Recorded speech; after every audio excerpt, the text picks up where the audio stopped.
Hey there, Stone here with Wood and Stone. Today I'm going to be talking about how to maintain your cutting boards. If you have cutting boards and you're not maintaining them, they're going to fall apart quicker on you. So here's some quick and easy tips on how to take care of that problem.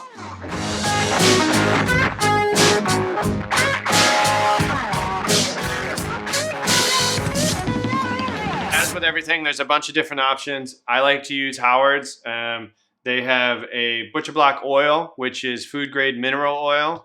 They have a butcher block conditioner, which is mineral oil with natural waxes. So things like carnauba wax or beeswax that's thinned out. So it's thicker than this, but thinner than Wax-It-All. Wax-It-All is more like what carnauba wax would feel like for polishing a car or something, except this is food grade wax. But that's the consistency that we're dealing with here. And they're all for different purposes. So we have this to actually finish your product. This is actually to maintain it, and this is to do both. The downside to the stuff that has wax in it is it doesn't soak deep into the grain. That's where the mineral oil comes in. There's no wax in this, so that soaks into the grain below the surface, and that fills all that up. And then on the surface, then you start to use the waxes, and that's what maintains it. And then if it gets beat up bad enough, might as well plane it, do the mineral oil process again, and then maintain it again with the waxes. So I'll show you how to apply these. They're all super simple. You just want a clean rag. A little goes a long way with these. So just a little bit, and then thin to win is a good rule of thumb for finishing. You can always add more. It is very difficult to take it off once it's there. And if you get it on too thick, then it takes longer to dry. On some finishes, the top layer will actually dry before the bottom layer. You'll end up with a foggy finish that's not actually really well bonded to the material. Super thin, let that sit for like 20 minutes, let it soak in. Then you're gonna come back, put another super thin layer on. What we're doing is we're allowing it to not puddle on the top, but soak deep into that cutting board. And then you put another layer on top of that. Let that soak in for 20 minutes. Another layer on top of that. Different woods have different densities, so some of them are gonna soak up more than others.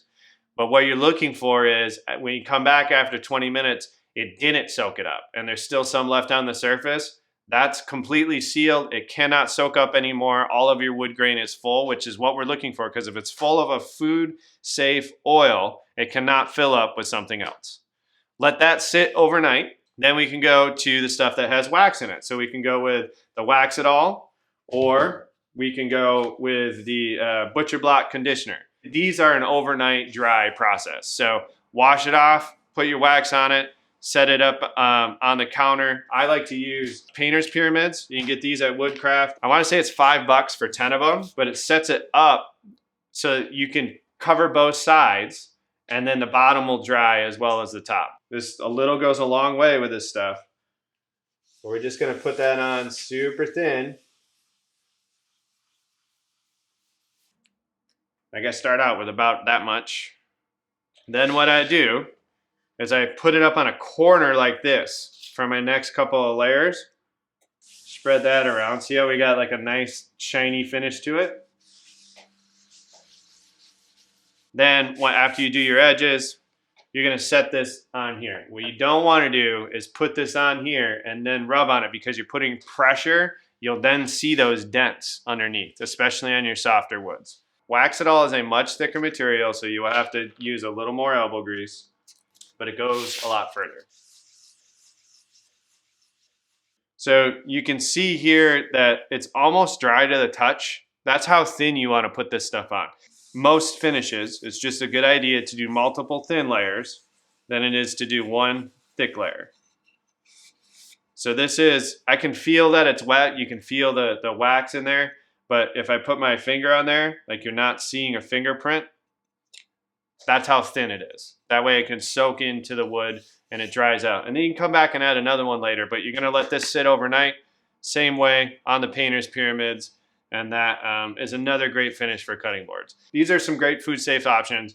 There are others out there, but these are the ones that I go to all the time and give away in my cutting board classes now. I get all three of these at Woodcraft. There's a link in the description for you to get these. This is a quick and easy way for you to pick up some brownie points on the weekend with your partner. So ask less questions about what you're doing in the wood shop. So get out there and make some sawdust.